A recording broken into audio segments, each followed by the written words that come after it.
லூக்கா சுவிசேஷ புஸ்தகம் 17ஆம் அதிகாரம் 1ஆம் வசனத்தில் ஆண்டவராய் இயேசு கிறிஸ்து சொல்லுகிறார். லூக்கா 17:1. பின்பு அவர் தம்முடைய சீஷர்களை நோக்கி, இடறல்கள் வராமல் போவது கூடாத காரியம். ஆண்டவர் சொல்றாரு, மற்றவங்க மூலம் உனக்கு தொந்தரவு வருவது என்பது கூடாத காரியம். தொந்தரவு வராம இருக்காது. பக்கத்துல பார்த்து சொல்லுங்க, என் மூலமா உங்களுக்கு தொந்தரவு வராம இருக்காது. இன்னைக்கு நான் நல்லா தான் சிரிப்பேன், கொஞ்சம் ஏதாச்சும் நீங்க வம்பு பண்ணீங்கன்னா முறைப்பேன். அல்லேலூயா. என் இடத்தை தாண்டி எனக்கு முன்னாடி போய் குந்துக்கினீங்கன்னா மறைப்பேன். இடரல்கள் வருவது கூடாத காரியம். சொல்லுங்க பார்க்கலாம். இடரல்கள் வரும். யார் மூலமா வரும்? கட்டின கணவனாலேயே வரும், மனைவியால வரும், பிள்ளைகளால வரும், உடன் பணியாற்றக்கூடிய நபர்களாலே வரும், வேலை ஸ்தலத்தில் பணியாற்றக்கூடிய நபர்களால் வரும், நண்பர்களால் வரும், சக மனிதர்களால் நமக்கு என்ன வரும்? சொல்லுங்க பார்க்கலாம். பூமியில இடரல் வரும். இடரல் வராமல் இருக்காது. அப்ப நம்ம வாழ்ற வாழ்க்கை எப்படிப்பட்ட வாழ்க்கை? நம்மளை டார்ச்சர் பண்ற மக்கள், துன்புறுத்துற மக்கள், சங்கடப்படுத்துற மக்கள், கோபப்படுத்துற மக்கள், கோல்முற்ற மக்கள், குற்றம் சொல்லுகிற மக்கள், இப்படிப்பட்ட எல்லா மனிதர்களால் நிரப்பப்பட்ட ஒரு உலக வாழ்க்கையில் தான் நாம் வாழ்ந்து கொண்டிருக்கிறோம். ஆனா என்ன சொல்ல வராருன்னா, இடரல்கள் வருவது வராமல் போவது கூடாத காரியம். அடுத்தது பாருங்க. ஆகிலும் அவைகள் எவனால் வருகிறதோ அவனுக்கு ஐய ஐய ஐய ஐய ஐய ஐயஹோ. ஐயோ. பக்கத்துல பார்த்து சொல்லுங்க, என்ன டிஸ்டர்ப் பண்ணீங்க நீங்க, உங்களுக்கு ஐயோ. அவங்கள பார்த்து மறுபடியும் சொல்லுங்க, என்ன நீங்க டிஸ்டர்ப் பண்ணீங்க, உங்களுக்கு ஐயோ. நீங்க நினைச்சுக்கிட்டு இருக்கீங்களே, அவங்க என்ன ரொம்ப தொந்தரவுப்படுத்துறாங்க, அவங்க ரொம்ப என்ன கஷ்டப்படுத்துறாங்க, அவங்க ரொம்ப என்ன காயப்படுத்துறாங்க, என்ன தெரியுமா ஆகும்? அவங்களுக்கு ஐயோ. அதே நேரத்தில் ஒண்ணு புரிஞ்சுக்கோங்க, நீங்களும் அவங்கள ஒரு விதத்துல கஷ்டப்படுத்திட்டு தான் இருக்கீங்க. அப்ப உங்களுக்கும் சோத்திரம் ஆண்டவரே. அப்ப நல்லா உணர்ந்து கொள்ள வேண்டும், நம்மாலும் பலருக்கு இடரல்கள் வருகிறது, அவர்களாலும் நமக்கு இடரல்கள் வருகிறது. இடரல் நிறைந்த உலகத்தில் தான் நாம் வாழ்ந்து கொண்டிருக்கிறோம். ஆகவே நமக்கு இன்றைய அவசிய தேவை சகித்துக் கொள்ளுதலும் பொறுத்து கொள்ளுதலும். சில சாலைகளில் நாம் செல்லும் பொழுது ஒர்க் இன் ப்ராக்ரஸ் என்று மென்ஷன் பண்ணிருப்பாங்க, போர்டெல்லாம் வச்சிருப்பாங்க. ஏன் வச்சிருக்காங்க அப்படின்னா, இதுக்கு முன்னாடி இந்த ரூட்ல நல்லா தான் நீ போயிட்டு இருந்த, இப்போ கொஞ்சம் இந்த ரோட்ல வேலை நடந்துகிட்டு இருக்கு. வேலை நடந்துகிட்டு இருக்கிற ரோடு எப்படி இருக்கும்னு கேட்டீங்கன்னா, குண்டும் குழியுமா இருக்கும், மேடும் பள்ளமுமா இருக்கும். சிலது விசாலமா இருக்கும், சிலது குறுகினதா இருக்கும். அது மாதிரி ரூட்ல டிராவல் பண்ணும் போதுதான் ரொம்ப பொறுமையா போவோம். ஆமீன். அது மாதிரி ரூட்ல போகும்போது தான் சில நேரத்தில் சகிச்சுக்கிட்டு போவோம். இப்ப பாருங்க, சிட்டி ஃபுல்லா மெட்ரோ ட்ரெயின் ஒர்க் நடந்துகிட்டு இருக்கு. எவ்வளவு டிராபிக் தெரியுமா? சிட்டில 1/2 hour போயிட்டு வர வேண்டிய இடம்லாம் 1 hour 1.5 மணி நேரம், சில நேரத்தில் 2 மணி நேரம் ஆகுது. ஆனா நம்ம சென்னை மக்களை பார்க்கிறோம், எவ்வளவு பொறுமை. ஹல்லேலூயா. பக்கத்துல பார்த்து சொல்லுங்க, ரோட்ல காட்டுற சகிப்பு தன்மைய சொல்லுங்க, ரோட்ல காட்டுற பொறுமைய நீ வீட்டுல காட்டியிருந்தீனா உன் வீடு இன்னைக்கு சொர்க்கமா இருந்திருக்கும். இங்க பொறுக்க மாட்டோம். மைக்க பேசாம கொடுத்துலான் இருக்குன்னா, ஒரு டம்ளர் தண்ணி எடுத்துன்னு வாமான்வோம். யாருக்கு? மனைவிக்கு. சரி வருவாங்க, லேட். தண்ணி தண்ணி அவ்வளவுதான், வேற மாதிரி ஆயிருவாங்க. பக்கத்துல பார்த்து சொல்லுங்க, ரோட்லாம் சகிப்பு தன்மை காட்டுறியே, வீடும் ஒரு ரோடுன்னு நினைச்சுக்கோ. இங்க இருக்கிற எல்லா மனிதர்கள் மேலேயும் ஒரு போர்டை போட்டு ஒட்டிடலாம். என்ன போர்டு? Work in progress. ஏன்னா வேலை நடந்துகிட்டு இருக்கு. சிலர் முற்றிலும், நான் சொல்றேன் பாருங்க, ஒரு பெர்ஃபெக்ட்டான ஒரு ப்ராடக்டா, ஒரு ப்ராஜெக்டா இந்த உலகத்துல எந்த மனிதனும் வரவே இல்லை. பக்கத்துல பார்த்து சொல்ல, நீங்க பர்ஃபெக்ட் கிடையாது. அப்ப நீங்க மட்டும்னா, நானும் பர்ஃபெக்ட் கிடையாது. பர்ஃபெக்ட் ப்ராஜெக்ட் ஆகவோ ப்ராடக்ட் ஆகவோ நம்ம இன்னும் வரல. நம்ம பெர்ஃபெக்ட் ஆயிட்டே தான் இருக்கும். ரோடு முழுமை அடையல. அதனால அந்த ரோடு எப்படிதான் இருக்கும்? இறக்கம், ஏத்தல், கொஞ்சம் விசாலம், கொஞ்சம் குறுகுனது. நம்ம என்ன பண்றோம்? சில இடங்கள்லாம் பார்த்தீங்கன்னா வண்டியில இருந்து இறங்கி தள்ளிட்டு கூட போறோம். சகிச்சுக்கிறோம், பொறுத்துக்கிறோம். நான் சொல்லுகிறேன், ரோட்ல காட்டுற அந்த சகிப்பும் பொறுமையும் வீட்லயும், கம்பெனிலையும், காலேஜ்லயும், ஸ்கூல்லையும், ஸ்ட்ரீட்லயும், எல்லா இடத்துலையும் காட்டினா, நான் சொல்லட்டுமா, ஆசீர்வதிக்கப்படுவ, நீ இடரல் அடைய மாட்ட. 2ஆம் வசனம் லூக்கா 17:2 பாருங்கள். அவன் இந்த சிறுவரில் ஒருவனுக்கு இடரல் உண்டாக்குகிறதை பார்க்கிலும் அவனுடைய கழுத்தில் எந்திரக்கள் கட்டப்பட்டு அவன் சமுத்திரத்தில் தள்ளுண்டு போவது அவனுக்கு நலமாயிருக்கும். பக்கத்துல பார்த்து சொல்லுங்க, என்கிட்ட ரொம்ப ஜாக்கிரதையா இருந்துக்குங்க. டிஸ்டர்ப் பண்ணீங்க, எந்திரக்கல்லு தான், சமுத்திரம் தான். நீங்க தைரியமா தில்ல அவங்கள பார்த்து சொல்லுங்க, நீயும் என்ன டிஸ்டர்ப் பண்ணாத,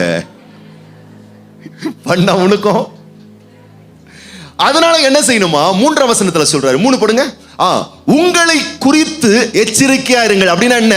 உங்கள் உறவு சார்ந்த விஷயத்துல கொஞ்சம் தெளிவா இருங்க. அந்த சில விஷயத்த, உறவை கற்ற விஷயத்த கொஞ்சம் கற்றுக்கொள்ளுங்க. எல்லாவற்றையும் கற்று வச்சிருக்கோம். அல்லேலூயா. எந்த கடையில அரிசி ரொம்ப நல்ல அரிசி கிடைக்கும் கரெக்டா தெரியும் பாருங்க நமக்கு. எந்த ஆயில் நல்ல ஆயில் நல்லா தெரியும். பைக் ஓட்டுறவங்களுக்கும் தெரியும் பாருங்க, கார் ஓட்டுறவங்களுக்கு எந்த பங்க்ல கரெக்டா சுத்தமான பெட்ரோல் கிடைக்கும் தெரியும் பாருங்க. பக்கத்துல பார்த்து சொல்லுங்க, எங்க நல்ல பெட்ரோல் கிடைக்குதுன்னு தெரிஞ்சு வச்சிருக்கீங்க. அரிசி, கத்திரிக்காய் எல்லாமே தெரிஞ்சு வச்சிருக்கீங்க. ஆனா எப்படி உறவுகளை கட்டணும்னு தான் தெரியாம வச்சிருக்கோம். ஆகவேதான் இயேசு கிறிஸ்து சொல்லுகிறாரு, உங்களை குறித்து எச்சரிக்கையா இருங்கள். அப்படின்னா என்ன அர்த்தம்? இந்த உறவு சார்ந்த விஷயங்களை, கற்ற காரியத்தை குறித்து ரொம்ப கவனம் உள்ளவங்களா இருங்க, கற்றுக்கொள்ளுங்கள்.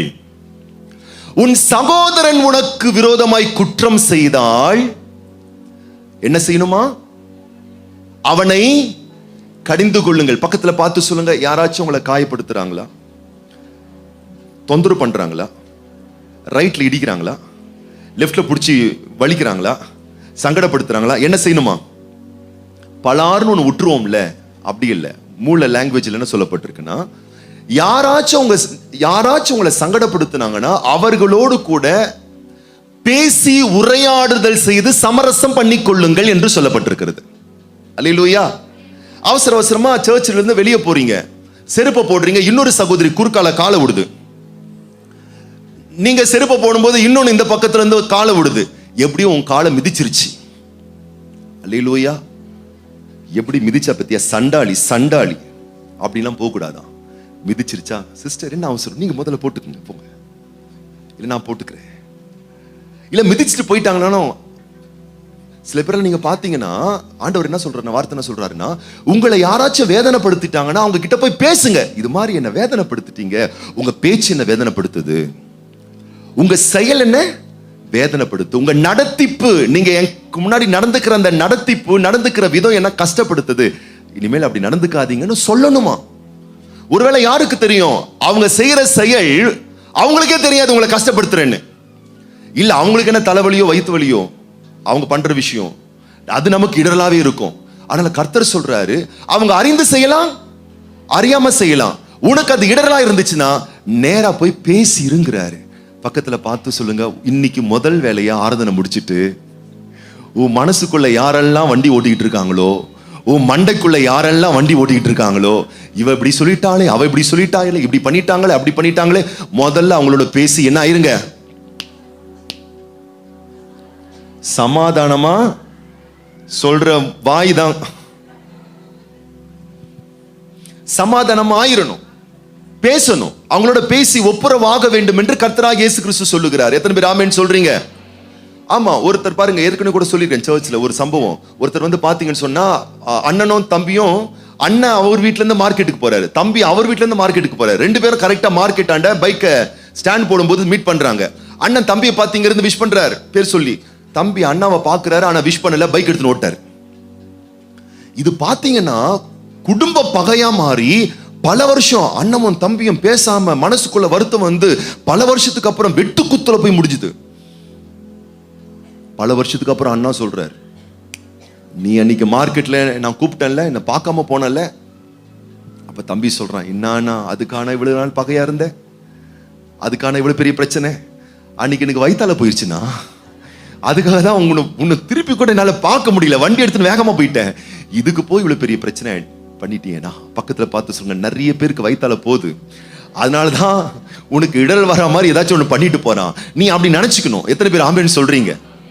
அப்ப ஆண்டவர் சொல்றாரு, ஏதாவது உன்னை காயப்படுத்தினா, கஷ்டப்படுத்தினா மனசுல போட்டு போட்டு போட்டு வெந்து நொந்துக்காத.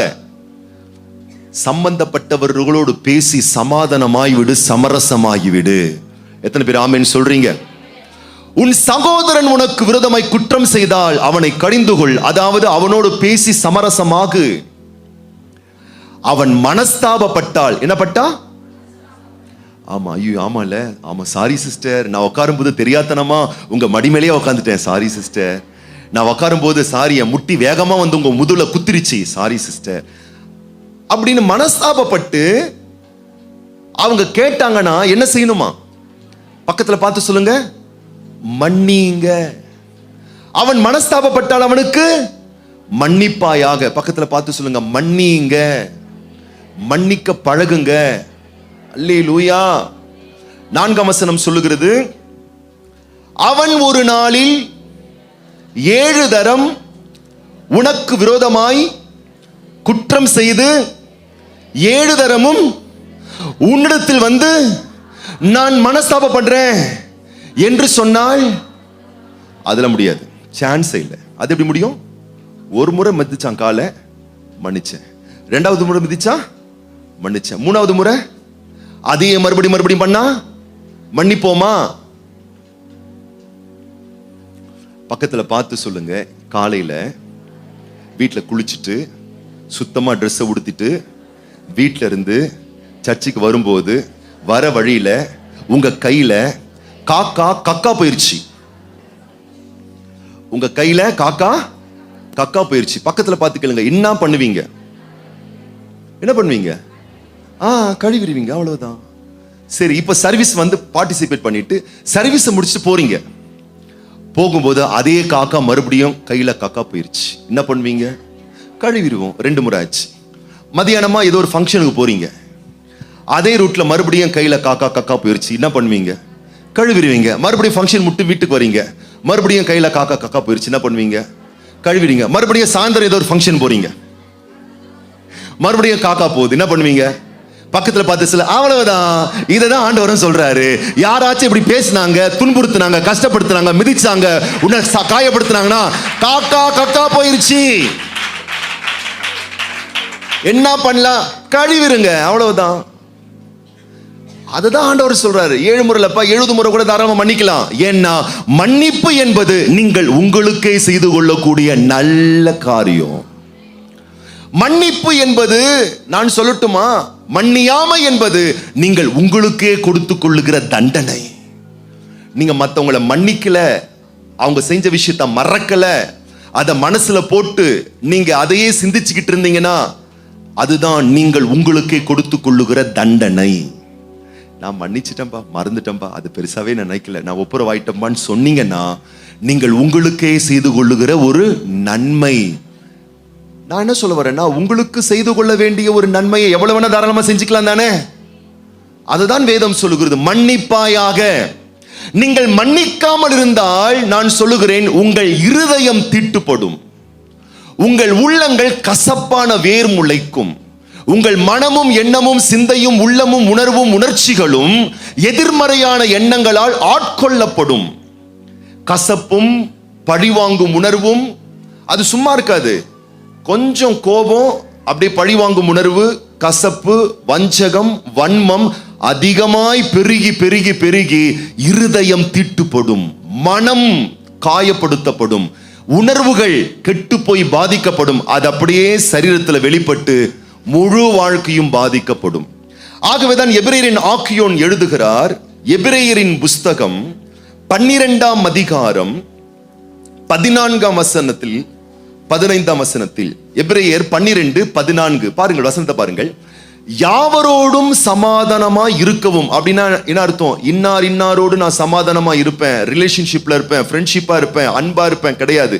எல்லாரோடும், யாவரோடும், சக மனிதர்கள், கண்ணால் காண்கின்ற எல்லா மனிதர்களும் நான் எப்படி இருப்பேன்? சமாதானமா இருக்கவும் பரிசுத்தம் உள்ளவர்களாய் இருக்கவும் நாடுங்கள். அப்படின்னா என்ன அர்த்தம்? எல்லாரிடத்திலையும் எந்த போட்டி, பொறாமை, வஞ்சகம், கோபம், வன்மம், பழிவாங்கும் உணர்வு, இப்படிப்பட்ட மனநிலைகள் இல்லாமல் வாழுங்கள். ஏன்னா பரிசுத்தம் இல்லாமல் ஒருவனும் கர்த்தரை தரிசிப்பதில்லையே. அப்படின்னா என்ன அர்த்தம்னா, உங்க இதயத்துல வஞ்சகமும் காயமும் பழிவாங்கும் உணர்வும் கசப்பும் இதை நீங்க வச்சுக்கிட்டீங்கன்னா தேவனை தரிசிக்க முடியாது. 15, ஒருவனும் தேவனுடைய கிருபையை இழந்து போகாத படிக்கும் யாதொரு கசப்பான வேர் முளைத்தெழும்பி கலக்கம் உண்டாக்குகிறதினால் அநேகர் தீட்டுப்படாத படிக்கும். அப்படின்னு என்ன அர்த்தம்? நீங்க யாவரோடும் சமாதானமா இல்லைன்னா கசப்பும் வருத்தமோ மனத்தாங்களும் அதிகரித்து அதிகரித்து அதிகரித்து இருதயத்தை தீட்டுப்படுத்தும். கசப்பு உங்கள் மனதை காயப்படுத்தும், கரைப்படுத்தும். பிறர் மேல் உங்களுக்கு இருக்கக்கூடிய வன்மமும் கோபமும் அது அவங்கள பாதிக்காது, உங்களை தான் ஆழமா பாதிச்சுக்கிட்டு இருக்கும். அல்லேலூயா. உங்களை ஒரு சிறைக்குள்ள தள்ளும். அப்ப நீங்க நல்லா புரிந்து கொள்ள வேண்டும், உறவுகள் என்று இருந்தால் நிச்சயமாகவே அவர்களுக்குள் பிளஸும் இருக்கும் மைனஸும் இருக்கும், நல்லதும் இருக்கும் கெட்டதும் இருக்கும். அது எந்த உறவாக இருந்தாலும் சரி. அப்போ நல்லவைகளை எண்ணி பழகவும் தவறானவைகளை புறம் தள்ளி உறவு கொள்ளவும் நீங்கள் பயிற்றுவிக்கப்பட வேண்டும். எத்தனை பேர் ஆமென் சொல்றீங்க? அனுதினமும் நீங்கள் புசிக்கக்கூடிய சுத்தமான சத்தான ஆகாரம் உங்கள் வாயுக்குள், இருதயத்திற்குள், உங்கள் வயிற்றுக்குள் செல்லும் பொழுது அது ரெண்டாக பிரிகிறது. எப்ப நீங்க சாப்பிட்டாலும் ஒரு விஷயத்தை நீங்க புரிஞ்சுக்கணும், அந்த ஆகாரம் உள்ள போகும்போது ஒன்னு விட்டமின்ஸ் மினரல்ஸா அது என்ன ஆகுதுன்னு கேட்டீங்கன்னா பாடியில ஒரு எனர்ஜியா கன்வெர்ட் ஆகுது, சத்தா மாறுது. இன்னொன்று கழிவாக வெளியேறுகிறது. மதியானம் போய் சாப்பிடுவீங்களா? அப்ப இப்ப இது புரிஞ்சுக்கோங்க.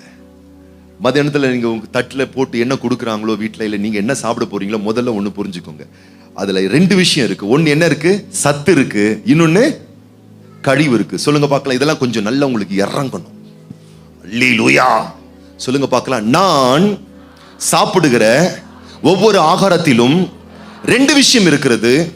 ஒன்று சத்துக்கள், இன்னொன்று கழிவுகள். இது என்ன நடக்கணுமா? ஃபுட் என்ன நடக்கணுமா? பாருங்க சொல்றாங்க, இந்த ஃபுட் உள்ள போன உடனே வாயுக்குள் வயிற்றுக்குள் சென்ற உடனே சத்தாக கன்வெர்ட் ஆகி அது நம்முடைய சரீரத்தில் போய் தங்கணுமா, ரத்தத்தில் கலந்து சத்துக்கள் என்ன ஆகணுமா? தங்கணுமா. ரெண்டாவது கழிவுகளாய் மாறி அது வெளியேறணுமா. இது ரெண்டும் நடக்கணுமா. மாறாக சத்துக்கள் வெளியேறி கழிவுகள் தங்கிவிட்டால் அந்த சரீரம் பிண்டமாய் மாறி போகும். அப்ப நல்ல பாடி கண்டிஷன் என்ன அர்த்தம்? நல்ல ஹெல்த்தியான ஒரு உடல்நிலைக்கு ஆதாரம் என்னன்னா, சாப்பிட்ற சாப்பாடை ரெண்டாவது பிரிக்கணும். ஒன்னு சத்தா மாறி உள்ள தங்கணும், இன்னொன்னு கழிவா மாறி வெளியே ஏறணும். கழிவு வெளியே ஏறலனா குடல் சுத்தம் ஆகாது. குடல் சுத்தமே உடல் சுத்தம். குடல் சுத்தமாகாவிட்டால் ஸ்கின்ல பிரச்சனை வரும், வயிற்றுல பிரச்சனை வரும், சரீரத்துல பிரச்சனை வரும், நிறைய பிரச்சனை வரும்.